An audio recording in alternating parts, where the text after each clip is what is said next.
Hello students, कैसे हैं आप लोग? बढ़िया। ओके, तो आप बढ़िया, मैं बढ़िया, तो देखो जी सारी की सारी दुनिया बढ़िया। ठीक है, अब देखिए आज बात करता हूँ मैं एक वर्ब की जिसके बाद ऑब्जेक्ट यूज़ होगा कि नहीं होगा, उसी की वर्ब की बात करेंगे। तो देखिए सारी क्रियाओं के बाद ऑब्जेक्ट आना ज़रूरी नहीं होता है, तो कुछ के बाद आता है कुछ के बाद नहीं आता है। तो ये पॉइंट क्या बनेगा आपका, ये verb according to its object बनेगा। ठीक है, तो देखिए इसमें क्या हुआ।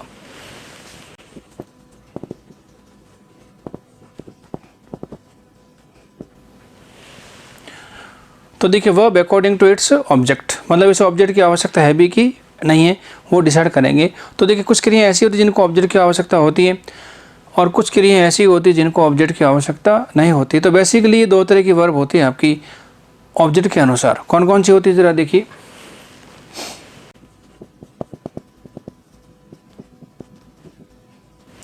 देखिए एक वर्ब होती है आपकी इंट्रांसिटिव वर्ब, और इंट्रांसिटिव वर्ब का मतलब होता है ऐसी वर्ब जिसके बाद ऑब्जेक्ट की आवश्यकता नहीं होती। इसे हिंदी में क्या बोलते हैं, अकर्मक क्रिया, मतलब वर्ब विदाउट ऑब्जेक्ट, मतलब ऐसी वर्ब जिसको ऑब्जेक्ट की आवश्यकता ही नहीं होती है, ऐसी वर्ब क्या होती है, इंट्रांसिटिव वर्ब होती है। ठीक बात है। अब देखिए दूसरी वर्ब कौन सी होगी आपकी,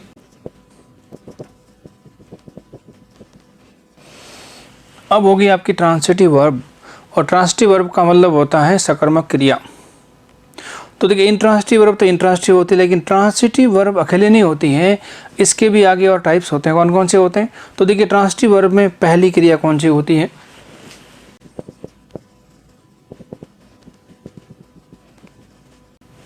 देखिए हिंदी मीनिंग आप समझते जाना साथ साथ में। पहली वर्ब होती है आपकी मोनो ट्रांसिटिव वर्ब, और मोनो ट्रांसिटिव वर्ब का मतलब होता है ऐसी क्रिया जिसके बाद एक ही ऑब्जेक्ट होता है। नाम से पता चल रहा होगा आपको। देखिए तो मोनो का मतलब होता है एक। तो देखिए जहाँ जहाँ मोनो शब्द आपका आता है किसी वर्ड के पहले, तो इसका मीनिंग क्या निकलेगा, आपका एक का अर्थ होगा, दैट इज सिंगल, और वी कैन से वन।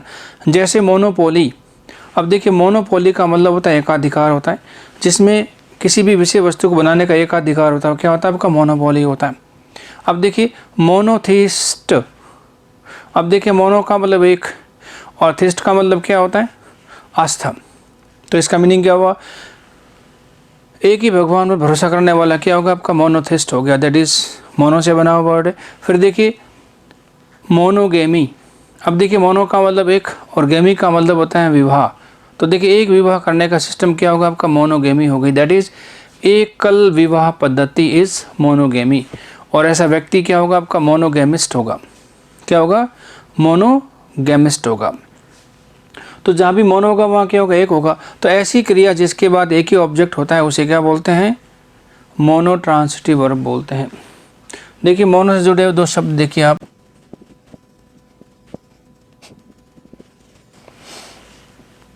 तो देखिए मोनोपोली, मोनोगैमी, और क्या हुआ, मोनोथिस्ट हो गया। अब देखिए दूसरी वर्ब कौन सी होगी आपकी,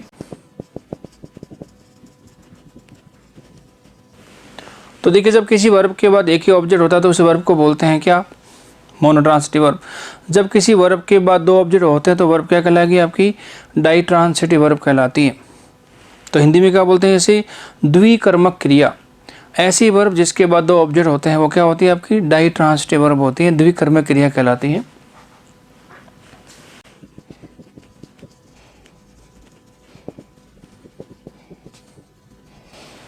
अब देखिए तीसरी वर्ब कौन सी होती है आपकी ट्रांसिटिव में, इसे बोलते हैं कॉम्प्लेक्स ट्रांसिटिव वर्ब। क्या बोलते हैं इसे, कॉम्प्लेक्स ट्रांसिटिव वर्ब बोला जाता है। अब देखिए इसका मतलब क्या हुआ, तो देखिए वैसे कॉम्प्लेक्स का मतलब क्या होता है, जटिल होता है। कॉम्प्लेक्स का मतलब होता है कि इमारत भी होता है, और यहाँ जो मतलब है वो संयुक्त क्रिया से मतलब है, मतलब ऐसी वर्ब जिसके बाद ऑब्जेक्ट भी होता है और ऑब्जेक्ट कॉम्प्लीमेंट भी होता है, ऐसी वर्ब क्या कहलाती है आपकी, कॉम्प्लेक्स ट्रांसिटिव वर्ब कहलाती है। तो टाइप समझ में आ गई आपकी। तो देखिए verb according to its object क्या हो गया, ट्रांसिटिव वर्ब हो गया, सॉरी इंट्रांसिटिव वर्ब हो गया जिसको अपना ऑब्जेक्ट नहीं चाहिए। और दूसरी वर्ब कैसी होगी आपकी, ट्रांसिटिव वर्ब, जिसमें तीन टाइप्स होते हैं आपके, मोनोट्रांसिटिव, डाइट्रांसिटिव और कॉम्प्लेक्स ट्रांसिटिव वर्ब होती है। ठीक है, अब इसी बात को समझाते हैं डिटेल में थोड़ा। देखिए अब देखिए इसी वर्ब को समझाता हूँ मैं आपको डिटेल में। इन डिटेल क्या होगा देखिए, तो देखिए शुरुआत करते हैं किससे, शुरुआत करते हैं देखिए ट्रांसिटिव वर्ब से। तो देखिए काइंड जो मैंने बताया थे आपको अलग तरह से थे। पहले बताया था इंट्रांसिटिव, फिर बताया था ट्रांसिटिव। और ट्रांसिटिव में 3 टाइप हो गए, मोनो, डाई और कॉम्प्लेक्स। लेकिन समझने के लिए इसको प्रैक्टिकली इसका क्रम थोड़ा सा बदलेंगे, ध्यान दीजिए आप। तो देखिए ट्रांसिटिव वर्ब का मतलब क्या हुआ, तो देखिए जब भी ट्रांसिटिव वर्ब की बात करते हैं तो वह मतलब रहेगा मोनो ट्रांसिटिव। किसकी बात करेंगे, मोनोट्रांसिटिव की बात करेंगे। मतलब ऐसी वर्ब जिसके बाद एक ही ऑब्जेक्ट होगा, वर्ब कैसी होगी आपकी, मोनोट्रांसिटिव वर्ब होगी। अब देखिए क्या होगा, अब देखिए हमारे पास क्या होगी, वर्ब होगी, और वर्ब के बाद क्या होगा, तो देखिए वर्ब के बाद होगा ऑब्जेक्ट होगा। तो ऐसी वर्ब जिसके बाद ऑब्जेक्ट यूज होता है उसे क्या बोलते हैं, ट्रांसिटिव वर्ब बोलते हैं। और ऑब्जेक्ट कितना होगा, एक ही होगा। तो वर्ब जिसके बाद ऑब्जेक्ट होगा, ठीक बात है। अब देखिए ऑब्जेक्ट होता कौन है,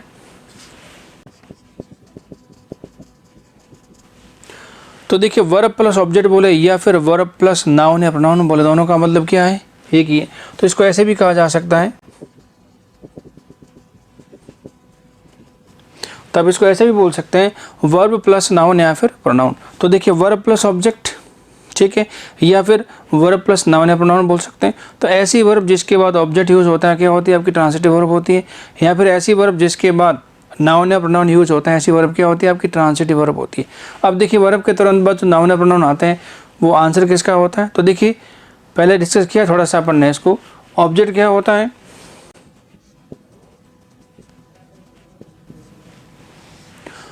तो देखिए जब किसी वर्ब के तुरंत बाद ऑब्जेक्ट आता है तो वर्ब होती है ट्रांसिटिव। जब किसी वर्ब के बाद नाउन या प्रोनाउन आता है तो वर्ब कैसी होती है, ट्रांसिटिव।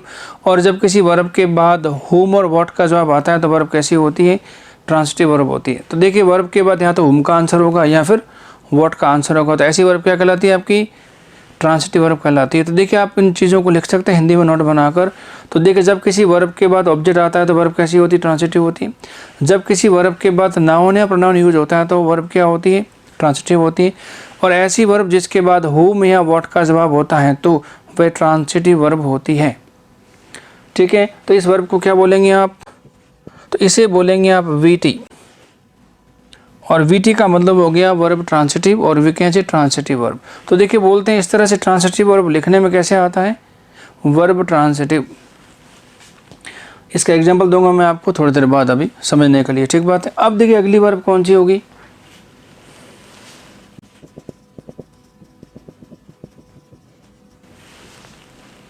अगली वर्ब होगी आपकी intransitive verb.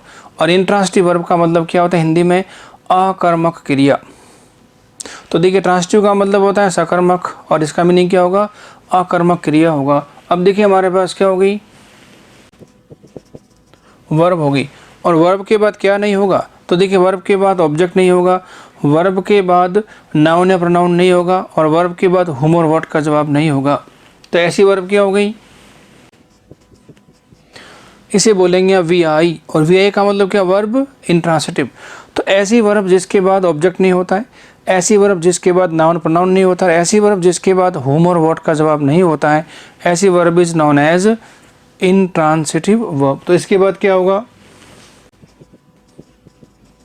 No object, no noun या प्रोनाउन और नो हुम या व्हाट। तो ऐसी वर्ब जिसके बाद ऑब्जेक्ट नहीं है, ऐसी वर्ब जिसके बाद नाउन प्रोनाउन नहीं है, ऐसी वर्ब जिसके बाद हुम और व्हाट का जवाब नहीं होता है, ऐसी verb is known as intransitive verb कहलाएगी आपकी, ठीक बात है। अब थोड़ी सी बात कर सकते हैं, जो ट्रांसिटिव वर्ब है आप उसको पैसिव वॉइस बना सकते हैं, उसका कोई दिक्कत नहीं होती। लेकिन इंट्रांसिटिव वर्ब को पैसिव वॉइस में यूज नहीं कर सकते। तो क्या होगा, इस वर्ब को पैसिव वॉइस में कन्वर्ट कर सकते हैं।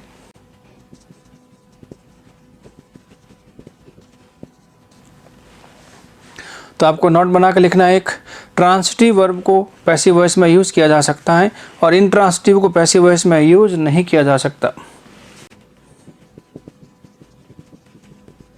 नो पैसिव वॉइस, बहुत इंपॉर्टेंट पॉइंट है ये।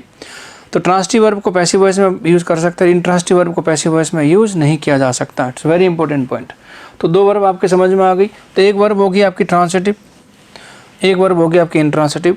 ट्रांसिटिव वर्ब कौन सी होगी, एक बार फिर से, जिस वर्ब के बाद नाउन या प्रोनाउन होता है, जिस वर्ब के बाद ऑब्जेक्ट होता है, या जिस वर्ब के बाद हुम और व्हाट का जवाब होता है, तो ऐसी वर्ब होती है ट्रांसिटिव वर्ब, जिसे आप मोनोट्रांसिटिव कह सकते हैं। और ये सारी बातें जब वर्ब के बाद नहीं होती हैं तो ऐसी वर्ब क्या होगी, आपकी इंट्रांसिटिव वर्ब होगी। ठीक है, अब देखिए अगली वर्ब की बात करते हैं। तो इनके एग्जाम्पल दूंगा मैं आपको थोड़ी देर बाद।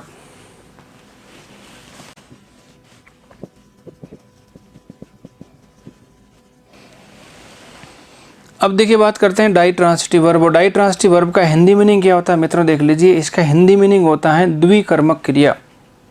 तो देखिए, एक कर्म वाली क्रिया क्या होगी आपकी, मोनोट्रांसिटिव। बिना कर्म वाली क्या होगी आपकी, इंट्रांसिटिव, अकर्मक जिसे बोलते हैं। और डाई ट्रांसिटिव वर्ब का हिंदी मीनिंग क्या निकलेगा, द्विकर्मक क्रिया निकलेगा। क्या निकलेगा, द्विकर्मक क्रिया, वर्ब विद टू ऑब्जेक्ट्स। तो हिंदी में इसे क्या बोलेंगे आप, द्विकर्मक क्रिया। अब देखिए हमारे पास क्या होगी,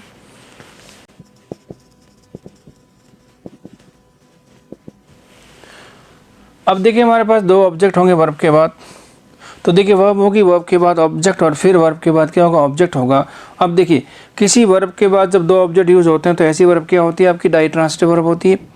या फिर ऐसी वर्ब जो दो ऑब्जेक्ट के बगैर आपके समझ में नहीं आती, वो वर्ब कैसी होती है, डाई ट्रांसिटिव वर्ब होती है। अब देखिए जब वर्ब के बाद दो ऑब्जेक्ट है तो इन दोनों ऑब्जेक्ट को आपको समझना भी पड़ेगा कि इस दो ऑब्जेक्ट होते कौन कौन से। और जब दोनों चीज़ें एक जैसी होती तो उनका नाम भी करना पड़ेगा आपको, नहीं तो फिर समझ में नहीं आएगा। तो ऑब्जेक्ट दोनों कैसे दिखने में एक ही जैसे।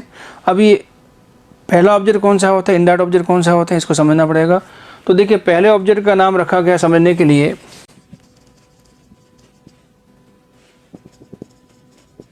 ये कुछ इस तरह से इनके नाम रखे हुए हैं। तो पहला ऑब्जेक्ट का नाम होता है इनडायरेक्ट और दूसरे ऑब्जेक्ट का नाम होता है डायरेक्ट। अब देखिए दो ऑब्जेक्ट हो गए आपके पास, इनडायरेक्ट और डायरेक्ट। अब सवाल पैदा होता है कि इनडायरेक्ट ऑब्जेक्ट कौन सा होता है और डायरेक्ट ऑब्जेक्ट कौन सा होता है। तो देखिए इनडायरेक्ट ऑब्जेक्ट क्या होगा, देखिए तो देखिए indirect object is the answer of हुम। इनडायरेक्ट ऑब्जेक्ट हमेशा हुम का जवाब होता है, मतलब होता है। और जानते हैं हुम क्या होता है, हुम सिर्फ व्यक्ति के रूप में होगा।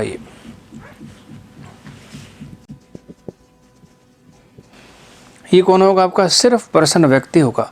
और उसके बाद डायरेक्ट ऑब्जेक्ट कौन होगा, तो देखिए direct object is the answer of,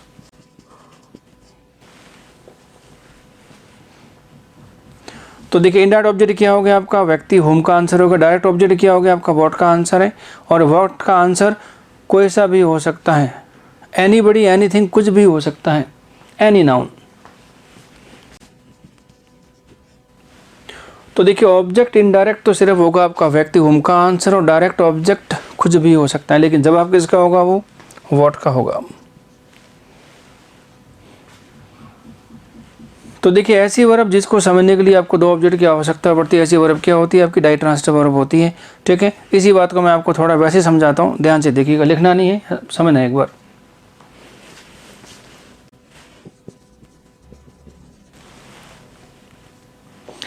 देखिए वाक्य लिखा है शी गेव मी। अब देखिए शी क्या है, सब्जेक्ट है, गेव क्या हो गया आपकी वर्ब, और मी क्या हो गया आपका ऑब्जेक्ट हो गया। अब देखिए सेंटेंस में तीनों बातें आपको दे रखी है, सब्जेक्ट, वर्ब और ऑब्जेक्ट। और देखिए सेंटेंस में तीनों आइटम दे रखे होते हैं, तीनों एलिमेंट्स दे रखे होते हैं, तो वाक्य आपके समझ में आ जाना चाहिए। तो बताओ ये सेंटेंस आपके समझ में आ रहा है कि नहीं आ रहा है।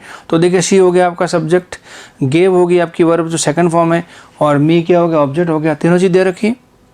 अब देखिए तीनों होने के बावजूद भी सेंटेंस आपके समझ में नहीं आ रहा है, तो देखिए इसका वाक्य का हिंदी मीनिंग क्या होगा, देखिए उसने मुझे दिया।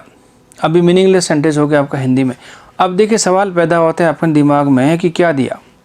तो देखिए उसने मुझे दिया क्या, और देखिए जब तक क्या नहीं लिखेंगे यहाँ पे, या क्या का जवाब नहीं देंगे, तब तक बात आपके समझ में नहीं आ सकती। इसका मतलब ये सेंटेंस अपने आप में इनकम्प्लीट है, ये अपना पूरा सेंस बनाने में असक्षम है। और जिस वाक्य का सेंस पूरा नहीं होता है उसे सही नहीं माना जाता, मतलब ग्रामर उसे गलत मानती है। ठीक बात है। अब एक वाक्य और लिखता हूँ मैं, देखिए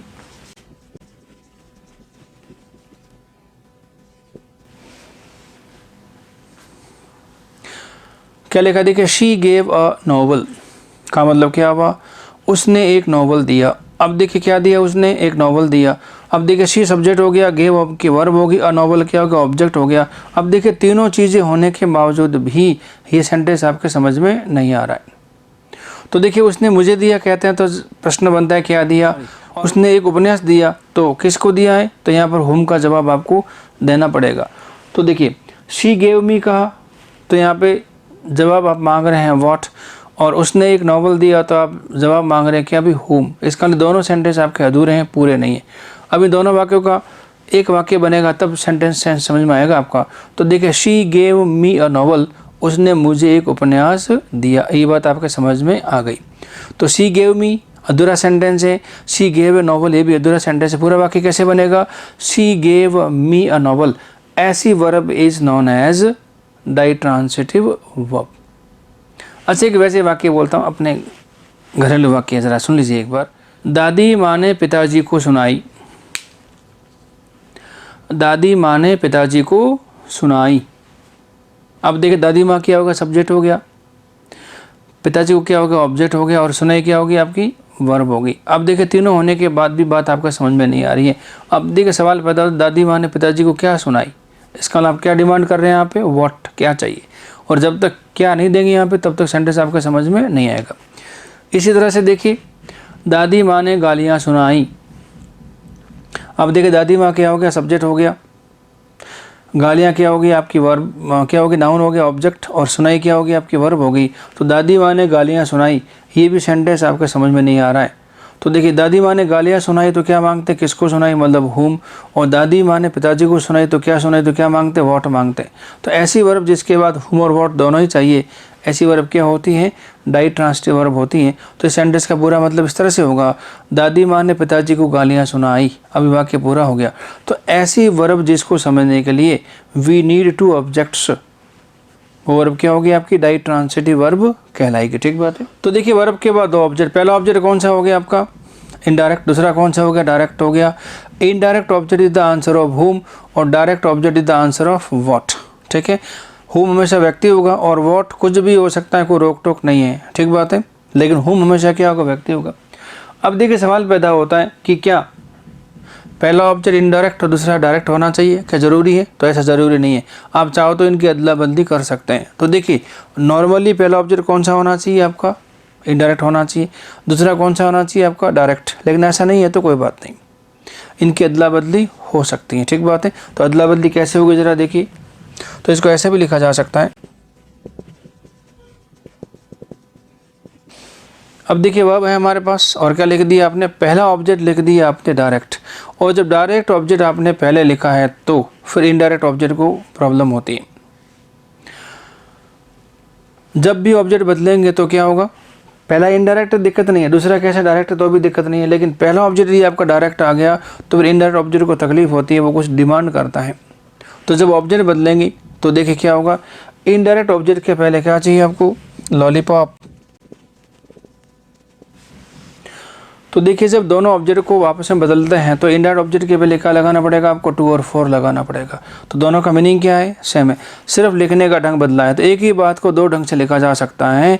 जब डाइट्रांसिटिव वर्ब होती है तो पहला ऑब्जेक्ट क्या होगा, इनडायरेक्ट, और दूसरा कैसा होगा, डायरेक्ट ऑब्जेक्ट होगा, और अदला बदली कर सकते हैं। और जब भी अदला बदली करेंगे तो क्या आवश्यकता पड़ेगी आपको, प्रीपोजिशन के रूप में 2 या 4 चाहिए। अब देखिए 4 का मतलब होता है के लिए और 2 का मतलब होता है को। तो जहाँ भी देखिए के लिए का मीनिंग आता है वहाँ तो क्या लगाना पड़ेगा आपको 4, अदरवाइज़ क्या लगाना पड़ेगा आपको 2 लगाना पड़ेगा। ठीक बात है। अब देखिए 2 और 4 लगाना कहाँ होता है आपको, इनडायरेक्ट ऑब्जेक्ट के पहले। कहाँ लगाना पड़ेगा, ऑब्जेक्ट इनडायरेक्ट के पहले, लेकिन डिसाइड कौन करेगा, वर्ब डिसाइड करेगी। तो 2 और 4 का लगना कौन डिसाइड करेगी, आपकी वर्ब डिसाइड करेगी। ये वर्ब डिसाइड करेगी कि आपको 2 लगाना है कि 4 लगाना है। तो वर्ब का भी बड़ा रोल रहेगा। तो सारी बातें आपको समझनी पड़ेगी। तो देखिए फाइनली क्या होता है, नाउन या प्रोनाउन या फिर whom और what में से एक आंसर होता है तो वर्ब कैसी होगी आपकी, मोनोट्रांसिटिव होगी। दोनों में से एक भी आंसर नहीं तो वर्ब कैसी होगी आपकी, इंट्रांसिटिव होगी। और दोनों ही ऑब्जेक्ट चाहिए, मतलब whom भी चाहिए what भी चाहिए, तो ऐसी वर्ब क्या होती है, डाइट्रांसिटिव वर्ब होती है। और डाइट्रांसिटिव वर्ब में पहला ऑब्जेक्ट क्या होता है, इनडायरेक्ट, दूसरा क्या होता है आपका डायरेक्ट, और दोनों की अदला बदली हो सकती है, दिक्कत नहीं है। और जब अदला बदली करेंगे तो प्रीपोजिशन के रूप में यहाँ तो 2 की आवश्यकता पड़ेगी या फिर 4 की आवश्यकता पड़ेगी। इसके अलावा और कोई प्रीपोजिशन यूज़ होता ही नहीं है, और नहीं होता का मतलब नहीं होता। अभी वो कौन कौन सी क्रिया होती हैं जिसकी वजह से 4 लगता है और जिनकी वजह से टू लगता है। तो देखिए फॉर लगने वाली क्रियाएं कैसी है, लिमिटेड है, आप इनको याद कर लीजिए तो टू लगने वाला सिस्टम आपके अपने आप समझ में आ जाएगा। तो वो क्रियाएं कौन कौन सी हैं जिसकी वजह से फॉर लगता है, लेकिन फॉर लगता कब है, जब ऑब्जेक्ट की अदला बदली करेंगे तब, और ऑब्जेक्ट को अदला बदली नहीं करते हैं तो टू और फॉर की आवश्यकता कभी भी नहीं होगी। Very important point. तो देखिए वर्ब कौन कौन सी होती है, देखिए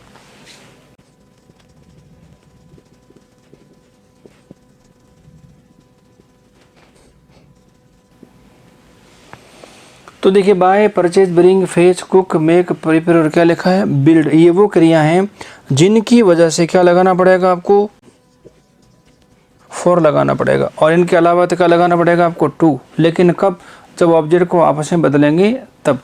ये होगी आपकी डाई ट्रांसिटिव वर्ब। ठीक है, अब इन तीनों क्रियाओं को मैं आपको समझाता हूँ कुछ एग्जाम्पल्स के माध्यम से। तो कुछ वाक्य लिख रहा हूँ, ज़रा बताना वर्ब कौन कौन सी है उसके अंदर और क्यों है, ये पता होना चाहिए। और ख़ास बात देखिए, डाई ट्रांसिटिव वर्ब के दो पैसिव वॉइस बनाए जा सकते हैं। क्यों, कितने ऑब्जेक्ट होते हैं इसमें, दो। तो देखिए जितने ऑब्जेक्ट होते हैं उतने पैसिव बना सकते हैं। कहने का मतलब ऑब्जेक्ट नहीं है तो पैसिव नहीं है, एक ऑब्जेक्ट है तो एक पैसिव है, दो ऑब्जेक्ट है तो दो पैसिव है। और देखिए आगे ये नहीं बोल सकते कि तीन ऑब्जेक्ट है तो तीन पैसिव बना सकते हैं। देखो भाइयों, मैक्सिमम दो ऑब्जेक्ट हो सकते हैं किसी वर्ब के, इसके अलावा कोई ऑब्जेक्ट आ ही नहीं सकता। तो यहाँ तो ऑब्जेक्ट होगा ही नहीं, या फिर कितना होगा, एक या फिर दो, और मैक्सिमम दो ऑब्जेक्ट हो सकते हैं। और जहाँ दो ऑब्जेक्ट्स होते हैं वहाँ दो पैसिव बना सकते हैं, दिक्कत ही नहीं है। ठीक बात है।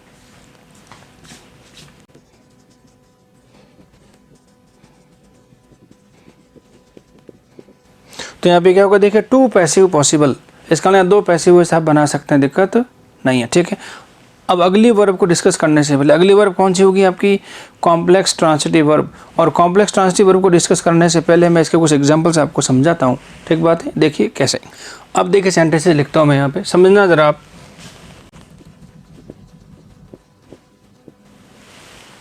क्या वाक्य लिखा, देखिए शी टीचेज मी, कैसी वर्ब है आपकी, डिसाइड करना पड़ेगा। तो देखिए शी क्या हो गया आपका, सब्जेक्ट हो गया, टीचर्स क्या होगी आपकी, वर्ब हो गई, और मी क्या है, ऑब्जेक्ट है। और मी हमेशा ऑब्जेक्ट ही होता है, आपको पता होना चाहिए, इसका जिक्र पहले किया है।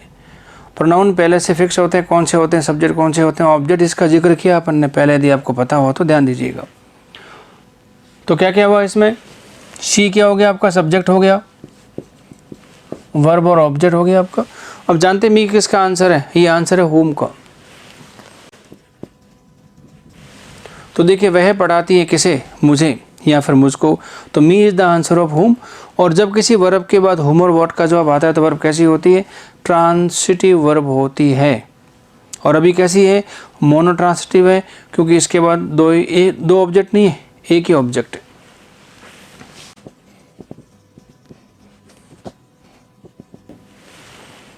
अब देखिए शी टीचेज इंग्लिश, अब देखिए शी क्या होगा, सब्जेक्ट हो गया, टीचेज होगी आपकी वर्ब, और इंग्लिश क्या आपका ऑब्जेक्ट है। तो देखिए वह पढ़ाती है क्या, इंग्लिश किसका आंसर है, व्हाट का आंसर है। तो देखिए इंग्लिश इज ऑब्जेक्ट है और किसका आंसर है, ये व्हाट का आंसर है। अब देखिए आप चाहते हैं दोनों सेंटेंस के पैसिव बना सकते हैं, कोई दिक्कत नहीं है। अभी बनाएंगे नहीं, लेकिन बना सकते हैं, क्योंकि आगे फिर वर्ब आएगी आपकी पैसिव वॉइस वाली वर्ब, उसका डिस्कशन करेंगे। अब देखिए अगला सेंटेंस,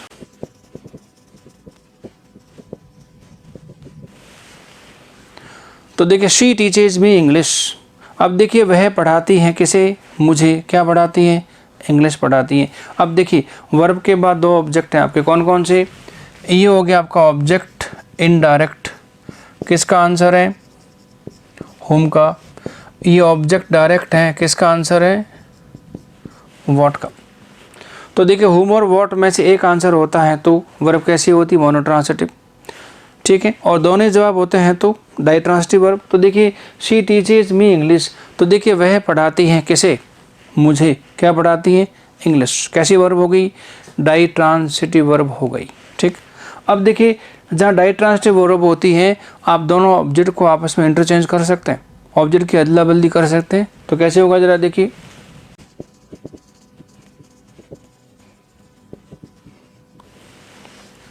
तो देखिए शी टीचेज इंग्लिश, वह पढ़ाती है अंग्रेजी, किस यहाँ पर किसको, तो ये हो जाएगा टू मी।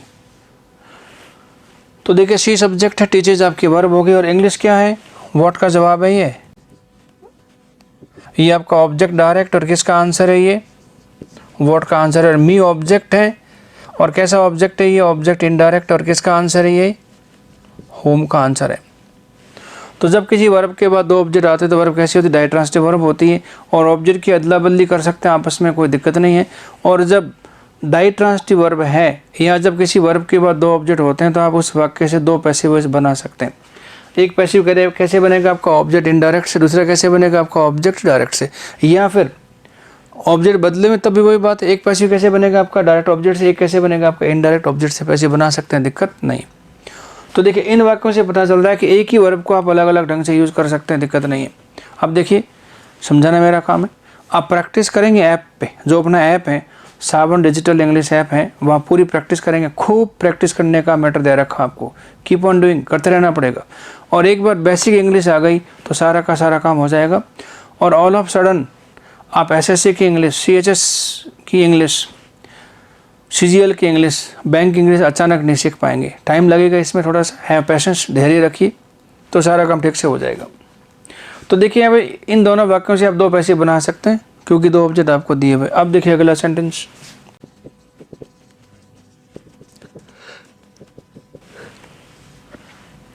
तो देखिए शी टीचेज इन इंग्लिश। अब देखिए शी क्या आपका सब्जेक्ट है, टीचेज क्या होगी आपकी वर्ब होगी, इन इंग्लिश क्या है। अब देखिए टीचेज के बाद जो लिखा ना आपने इन, तो देखिए ये ना तो नाउन है और नहीं आपका ये प्रोनाउन है, तो ये क्या है, तो इट इज़ ए प्रीपोजिशन। और आपको पता होना चाहिए प्रीपोजिशन के बाद हमेशा क्या आता है, आपका ऑब्जेक्ट आता है। और देखिए प्रीपोजिशन और ऑब्जेक्ट को हमेशा एक साथ पढ़ना पड़ेगा और दोनों मिलकर एक आंसर बनेगा। तो बताओ इन इंग्लिश किसका आंसर है, तो देखिए इन इंग्लिश का मतलब हो गया अंग्रेजी में, और अंग्रेजी में का मतलब हो गया कैसे, और कैसे का मतलब होता है हाउ। और हाउ का जवाब कभी भी ऑब्जेक्ट नहीं होता, वो तो हमेशा क्या होता है, एडवर्ब होता है। तो किसका आंसर है अभी, इन इंग्लिश। और जानते हैं हाउ का जवाब हमेशा ये एडवर्ब होता है। तो वर्ब के बाद जब एडवर्ब भी आ गया तो, या वर्ब के बाद जो प्रीपोजिशन आ गया तो वर्ब कैसी होगी आपकी, इनट्रांसिटिव वर्ब होगी। अब आप इसका पैसिव वॉइस नहीं बना सकते, इसका एक पैसिव बना सकते हैं, इसका एक पैसिव बना सकते हैं, या दो पैसिव बना सकते हैं, और इसका पैसिव वॉइस आप नहीं बना सकते। तो कहने का मतलब क्या हुआ, एक ही वर्ब को ज़रूरत के अनुसार अलग अलग ढंग से यूज़ किया जा सकता है। एक ही ऑब्जेक्ट लेती है तो मोनोट्रांसिटिव, दो ऑब्जेक्ट ले सकती है तो बन जाती है डाइट्रांसिटिव, ठीक है। और ऑब्जेक्ट नहीं लेती है तो वो कहलाएगी आपकी इनट्रांसिटिव वर्ब ही कहलाएगी। इज इट क्लियर, कोई दिक्कत नहीं, आगे बढ़ सकते हैं। तो एक दो वाक्य और लिख लेता हूँ।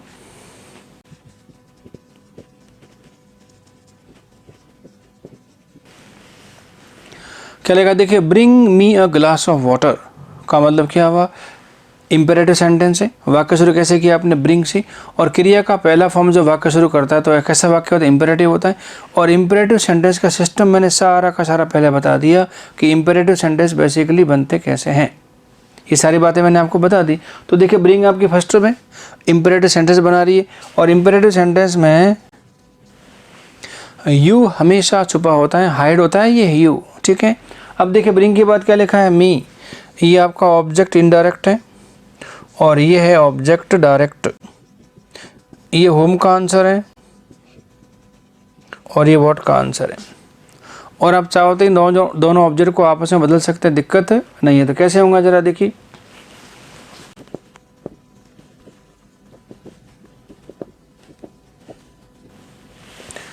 अब देखिए यहाँ पे ऑब्जेक्ट बदल दिए आपस में, bring a glass of water for me. अब देखिए ब्रिंग क्या होगी आपकी वर्ब, अब देखिए ग्लास ऑफ वाटर क्या है, ऑब्जेक्ट आपका डायरेक्ट है, व्हाट का आंसर है। और देखिए फॉर प्रीपोजिशन, उसके बाद मी क्या है, ये आपका ऑब्जेक्ट इनडायरेक्ट है और होम का आंसर, और ये क्या है आपका प्रीपोजिशन है। तो मैंने बता दिया था कि जब डायट्रांसिटिव वर्ब के ऑब्जेक्ट को आपस में बदलते हैं तो क्या जरूरत पड़ती है आपको, टू और फॉर की। अब देखिए टू और फॉर की अवस्था का सिस्टम कौन डिसाइड करेगा, वर्ब डिसाइड करेगी।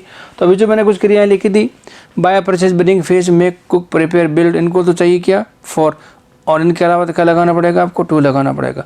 तो इस तरह से डायट्रांसिटिव वर्ब आपकी होती है। अब देखिए अगली वर्ब कौन सी होगी, अब देखिए नेक्स्ट वर्ब होगी आपकी कॉम्प्लेक्स ट्रांसिटिव वर्ब।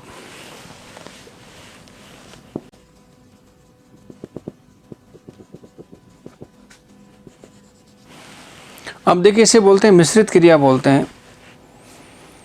अब इसका मतलब क्या होता है वो समझना पड़ेगा। देखिए हमारे पास वर्ब तो होगी, तो देखिए वर्ब के बाद आपका हमेशा होगा ऑब्जेक्ट।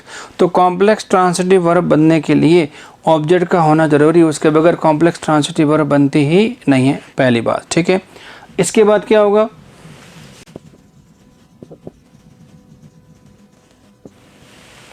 इसके बाद होगा आपका ऑब्जेक्ट कॉम्प्लीमेंट।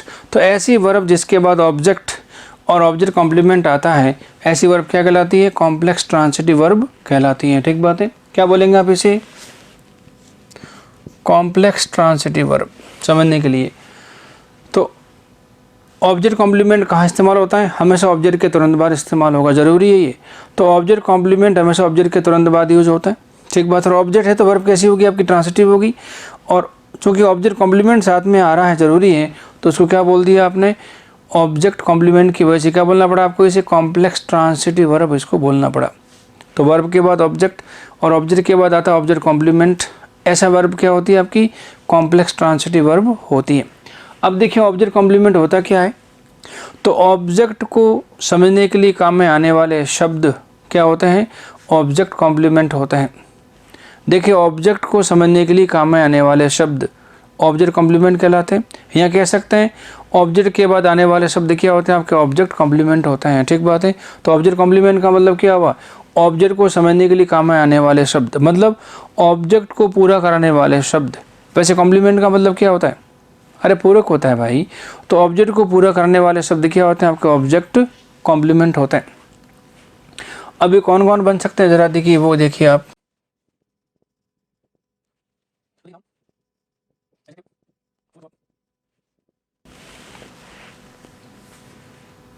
तो देख कौन कौन बनेगा आपका ऑब्जेक्ट कॉम्प्लीमेंट। तो ऑब्जेक्ट कॉम्प्लीमेंट बनेगा आपका नाउन, क्या बन सकता है, एडजेक्टिव, क्या बनेगा फोर्थ वर्ब, क्या बनेगा फिफ्थ वर्ब, और क्या बन जाएगा ये फर्स्ट वर्ब बन जाएगा। तो देखिए ऑब्जेक्ट हो गया और ऑब्जेक्ट कॉम्प्लीमेंट हो गया। तो देखिए ऑब्जेक्ट क्या है ये बताने के लिए क्या होगा आपका, ऑब्जेक्ट कॉम्प्लीमेंट नाउन होगा। ऑब्जेक्ट कैसा है ये बताने के लिए क्या होगा आपका एडजेक्टिव। और ऑब्जेक्ट क्या काम करता है, तो वहाँ क्या लगाना पड़ेगा आपको, वर्ब लगानी पड़ेगी। तो देखिए ऑब्जेक्ट क्या है, ऑब्जेक्ट कैसा है या फिर कैसी है,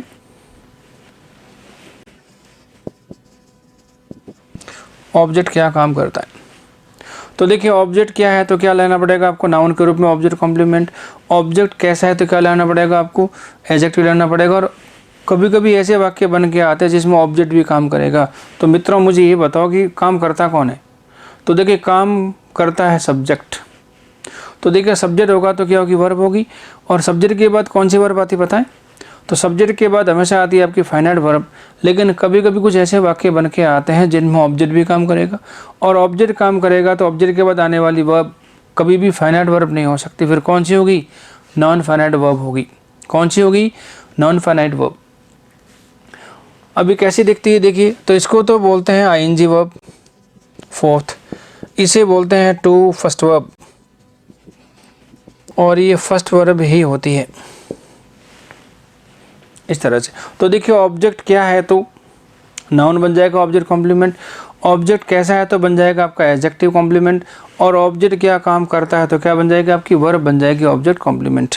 तो ऑब्जेक्ट कॉम्प्लीमेंट हमेशा ऑब्जेक्ट के तुरंत बाद यूज होते हैं, और ये 5 चीज़ें ऑब्जेक्ट कॉम्प्लीमेंट के रूप में यूज हो सकती हैं, noun, adjective, ING verb, to first verb, और फर्स्ट वर्ब इटसेल्फ जिसको आगे जाके बोलेंगे बेयर इन्फिनिटिव, ठीक बात है। अब मैं आपको समझाता हूँ क्या सेंटेंस।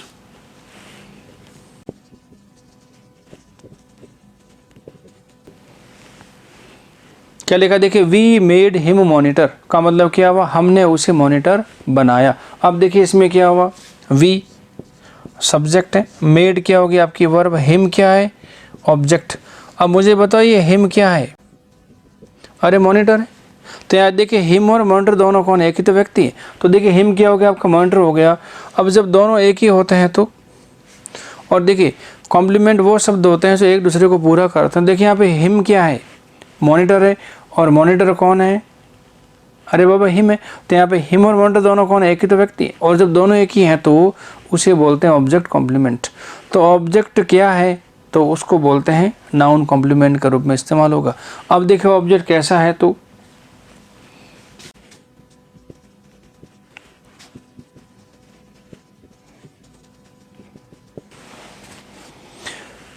क्या लिखा, देखिए वी मेड हिम फुलिश का मतलब क्या हुआ, हमने उसे मूर्ख बनाया। अब देखिए वी क्या आपका सब्जेक्ट है, मेड क्या होगी आपकी वर्ब हो गई, हिम क्या हो गया ऑब्जेक्ट। अब देखिए हमने हिम को कैसा बनाया, मूर्ख बनाया, तो देखिए फुलिश क्या है, एडजेक्टिव है।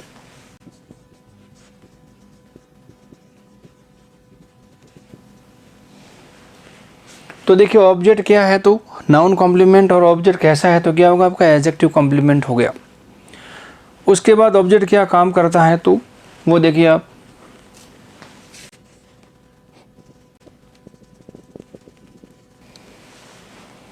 देखिए वी केप्ट हिम वेटिंग, तो देखिए हमने उसे इंतजार करवाया। अब बताओ इसमें वेट करने का काम कौन कर रहा है, तो देखिए वेटिंग आपकी वर्ब है, और ये काम कर कौन रहा है असल में, तो ये काम कर रहा है ऑब्जेक्ट, और ऑब्जेक्ट कौन है आपका इसमें, हिम। और ऑब्जेक्ट जब भी काम करता है तो उसके बाद वर्ब के रूप में नॉन फाइनाइट वर्ब आएगी, फाइनाइट वर्ब यूज नहीं होती। फाइनाइट वर्ब यूज होती सिर्फ सब्जेक्ट के बाद। तो अभी हिम आपका ऑब्जेक्ट है, तो इसके बाद क्या चाहिए आपको, नॉन फाइनाइट वर्ब के रूप में क्या इस्तेमाल किया है, आईएनजी वर्ब। अभी आईएनजी वर्ब किसकी वजह से आई पता है, तो ये कीप की वजह से आई है। अब देखिए हिम ऑब्जेक्ट है, ये ऑब्जेक्ट कॉम्प्लीमेंट फोर्थ वर्ब है। तो कुछ वाक्य ऐसे बन के आते हैं जिनमें ऑब्जेक्ट काम करता है तो क्या चाहिए आपको, वर्ब लगाना पड़ेगा। और वर्ब कौन सी आ सकती है, फोर्थ या फिर फिफ्थ, या कौन सी आ सकती है, फर्स्ट वर्ब आ सकती है, कोई प्रॉब्लम नहीं। नेक्स्ट वाक्य देखिए, अब देखिए we told him to wait, हमने उसे इंतजार करने के लिए कहा। तो बताएं यहाँ पे इंतजार कौन करेगा, हिम, और हिम क्या ऑब्जेक्ट है, और ऑब्जेक्ट काम करेगा तो उसके बाद चाहिए ऑब्जेक्ट कॉम्प्लीमेंट एक्शन के रूप में। तो अब कौन सी लिखी आपने क्रिया, टू वेट। अब देखिए कीप की वजह से लगाना पड़ा आपको आईएनजी वर्ब को, कीप अपने बाद कौन सी वर्ब लेता है, आईएनजी वर्ब लेता है। और टोल्ड क्या लेता है अपने बाद, टू फर्स्ट वर्ब लेता है, तो we told him to wait. अब देखिए हिम क्या है, ऑब्जेक्ट है, ये ऑब्जेक्ट कॉम्प्लीमेंट है, और ये होगी आपकी फिफ्थ वर्ब। तो हिम ऑब्जेक्ट है, और उसके बाद लिखा है to wait, object complement to first verb होगी, जिसको बोलते हैं टू इन्फिनेटिव कहेंगे। तो ऑब्जेक्ट ने काम किया। अब देखिए नेक्स्ट वाक्य क्या होगा,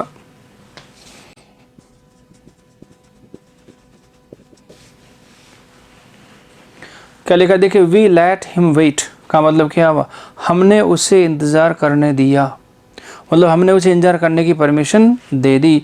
तो वी लेट हिम वेट। अब देखिए सब्जेक्ट क्या हो गया आपका, वी, लेट हो गया आपकी वर्ब, हिम क्या हो गया ऑब्जेक्ट हो गया, और ऑब्जेक्ट के बाद क्या है, तो देखिए इंतजार कौन कर रहा है यहाँ पे, ऑब्जेक्ट कर रहा है हिम, और ऑब्जेक्ट काम करेगा तो उसके बाद क्या लगाना पड़ेगा आपको, नॉन फाइनाइट वर्ब, और कौन सी होगी आपकी, वेट। और ये वेट कौन सी वर्ब है यहाँ पे, नॉन फाइनाइट वर्ब, इसको बोलते हैं वेरी इन्फिनेटिव। और वैसे भी आपको पता होना चाहिए फर्स्ट वर्ब दो तरह से काम करती है, फाइनाइट और नॉन फाइनाइट। फाइनाइट कब होती है, जब ये होती सब्जेक्ट के बाद, और नॉन फाइनाइट कब होती है, जब ये होती ऑब्जेक्ट के बाद। तो अभी कहाँ लगा रखा है इसका है, इसको आपने ऑब्जेक्ट के बाद, तो क्या बनी नॉन फाइनाइट। और क्या नाम रखेंगे अब इसका, बेर इन्फिनेटिव, मतलब infinitive without object. Him object, ये हो गया आपका ऑब्जेक्ट कॉम्प्लीमेंट, फर्स्ट वर्ब हो गई, और इसे क्या बोलेंगे, बेर इन्फिनेटिव बोलेंगे।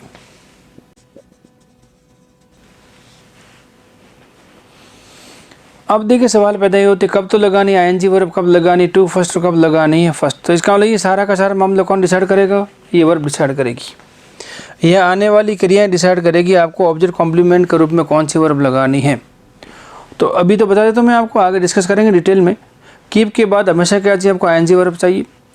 टोल्ड के बाद हमेशा क्या लगाना पड़ेगा आपको, टू फर्स्ट लगाना पड़ेगा। और लेट के बाद आने वाली क्रिया हमेशा कौन सी होती, फर्स्ट वर्ब ही होती। तो अभी आप इन पे फोकस करो, जो जो ये टॉपिक बढ़ता जाएगा आगे बातें आपकी और क्लियर होते चले जाएगी। No need to worry about. तो बात समझ में आ गई। तो देखिए ऑब्जेक्ट क्या है, तो नाउन ऑब्जेक्ट कॉम्प्लीमेंट।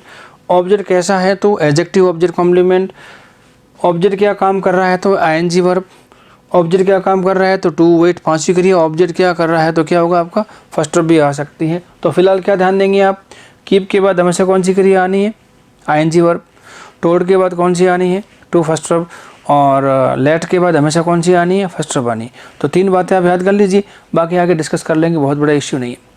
अब देखिए दिक्कत यहाँ पे है थोड़ी सी इस वाक्य में, वी मेड हिम मॉनिटर। अब देखिए इसमें दिक्कत क्या है, यही मैं आपको समझाता हूँ एक बार, आप शायद आपके दिमाग में आ गई होगी बात।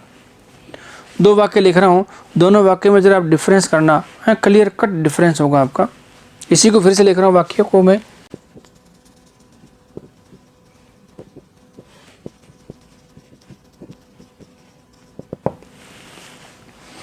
दो वाक्य लिखे। अब देखिए दोनों वाक्यों में क्या क्या एलिमेंट्स है वो देखिए आप।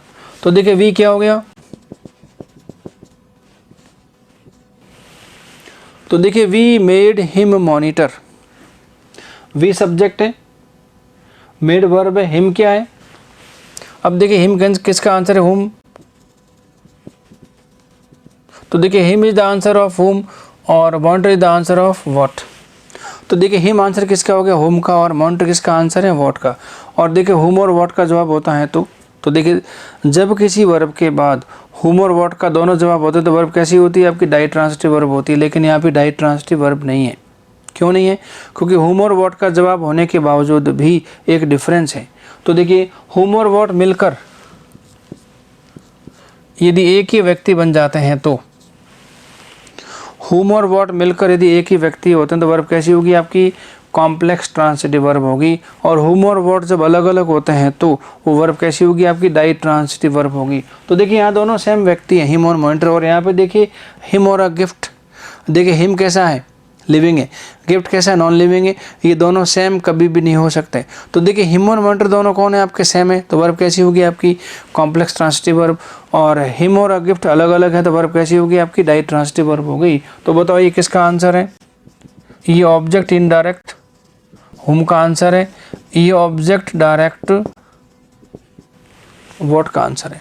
तो हुम और व्हाट का जवाब दोनों के बाद हो सकता है, कॉम्प्लेक्स ट्रांसिटिव वर्ब के बाद भी हुम और व्हाट का जवाब हो सकता है, और डाई ट्रांसिटिव वर्ब के बाद भी हुम और व्हाट का जवाब हो सकता है। ठीक बात है, लेकिन दोनों में डिफरेंस है।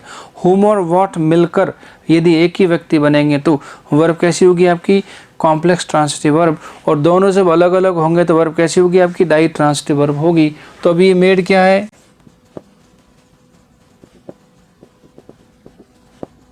ये आपकी कॉम्प्लेक्स ट्रांसिटिव वर्ब है। और गेव कैसी है, ये आपकी डाई ट्रांसिटिव वर्ब है। इसका मतलब क्लियर कट डिफरेंस है, कन्फ्यूजन कहीं नहीं है। देखिए कन्फ्यूजन खुद होता है बैठे बैठे कि यार अब हम क्या करें, पता नहीं पड़ेगा हुम और व्हाट का जवाब जब आ रहा है तो। अरे भाई हुम और व्हाट का जवाब सेम होने के बावजूद भी दोनों में बहुत अंतर है। दोनों मिलकर एक ही व्यक्ति बनते हैं तो वर्ब कैसी होगी आपकी, कॉम्प्लेक्स ट्रांसिटिव वर्ब बन जाएगी। दोनों चीज़ें जब अलग अलग होगी तो क्या होगा मामला, वो डाई ट्रांसिटिव वर्ब का मामला हो जाएगा।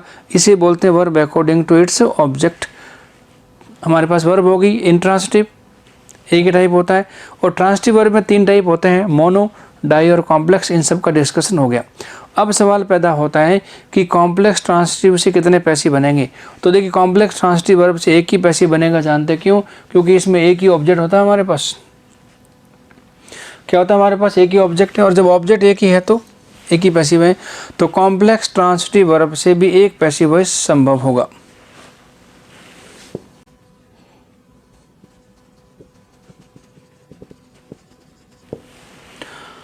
तो देखिए डाई ट्रांसिटिव वर्ब से 2 पैसिव बना सकते हैं, बाकी नहीं बना सकते। इंट्रांसिटिव वर्ब का पैसिव बनेगा नहीं, मोनोट्रांसिटिव का 1 पैसिव बनेगा, डाई ट्रांसिटिव वर्ब से 2 पैसिव बनेगा, और इंट्रांसिटिव वर्ब का पैसिव आपको बनना ही नहीं है। और कॉम्प्लेक्स ट्रांसिटिव वर्ब का 1 पैसिव बनेगा, और वो भी कैसे बनेगा, सिर्फ ऑब्जेक्ट से बनेगा। तो फाइनली क्या हुआ, जितने ऑब्जेक्ट होते हैं उतने पैसिव होते हैं। 9 object 9 passive, 1 object 1 passive, 2 objects 2 passive. ठीक बात है। और कॉम्प्लेक्स ट्रांसिटिव वर्ब में 1 ऑब्जेक्ट और 1 क्या होता है आपका, ऑब्जेक्ट कॉम्प्लीमेंट होता है। तो ऑब्जेक्ट कॉम्प्लीमेंट से पैसिव बना नहीं सकते, तो पैसिव किससे बनेगा, ऑब्जेक्ट से। It means complex transitive verb का भी एक ही पैसिव बनेगा, आप उसका और पैसिव नहीं बना सकते। तो ये था verb according to its object हो गई। पूरा डिस्कशन कर लिया। अब आप अभ्यास करेंगे अपने ऐप में जाकर, कोई दिक्कत नहीं है, बहुत सारे मैटर दे रखा है और 500 टेस्ट दे रखे हैं आप। और ऐसा काम करेंगे तो मज़ा आ जाएगा ना भाई। और मज़ा तभी आएगा जब डेडिकेट होकर आप काम करेंगे। अब देखिए बार बार आपको प्रवचन देने से मतलब नहीं है, बस अब तो आपको काम करना है डेडिकेट हो गए। और देखिए मुसीबत आई हुई है अपने ऊपर सब पे, कोविड की, ठीक है। उसके बाद भी और वैसे भी मोदी जी कहते हैं कि जो समस्याएं आई हैं उन समस्याओं का समाधान करके उनमें भी अवसर को ढूंढा जा सकता है। तो हमारे पास भी अवसर ढूंढने का तरीका है क्या, कि घर बैठे आराम से पढ़िए। मोबाइल से पढ़िए और पढ़ने के बाद, समझने के बाद उस पर अभ्यास करना शुरू कर दीजिए, तो अपना सारा काम हो जाएगा और मौके मिलते रहेंगे आपको। ठीक बात है। तो बात आपके समझ में आ गई, verb according to its objects. और अगली वर्ब कौन सी होगी? Verb according to its function, कि वर्ब फंक्शन के अनुसार कौन कौन सी हो सकती है। तो इसी बात को नेक्स्ट क्लास में लूँगा आपका। तब तक थैंक यू वेरी मच।